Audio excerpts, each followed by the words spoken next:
ngibathanda kakhulu baba sengathi nje ngingakhuluma lapho baba ngoba baba ngithanda lento engiyiyo ngoba nje ngikhuluma kanje ngalo uNkulunkulu ngiyamethemba bazalwane ngimethemba kangaka ukuthi lo uNkulunkulu angimethile. Haleluya.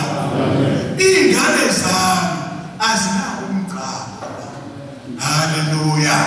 Akushunqiswa ekhaya kithi. Ngezwe lonke.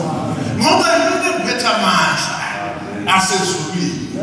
Yimina ndodza umndeni. Engihamba nawo ngezulwini. Uma nguye ngani indoda ezobashunqisela, ezobachela, ezobagcoba ngamafutha ezilwane. Manje uthi lo uNkulunkulu wami na. Haleluya.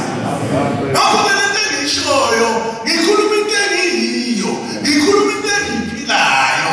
Noma ngabe kuthiwa sebeyaduma sekunjani, sekwenzekani, sekuthiwa sebeyahamba, sebeyadubulana. Ngivele ngime nje ngithi uyazi wena baba ukuthi akuthanga ubani akadubula ubani. Ayibona Nkosi. Uyazi uma ukuthi inkosi ufika isikhathi sakho wena uNkulunkulu uyazi wena. Ngakho ke asambeni phambi kaNkulunkulu singenacala ngoba ukwenza konke lokho ukumshiya uNkulunkulu ukumkhohlwa uNkulunkulu ubusugijima noNkulunkuluwana balapha emhlabeni usunecala phambi kaNkulunkulu. Inkosi nomusa isikosisi.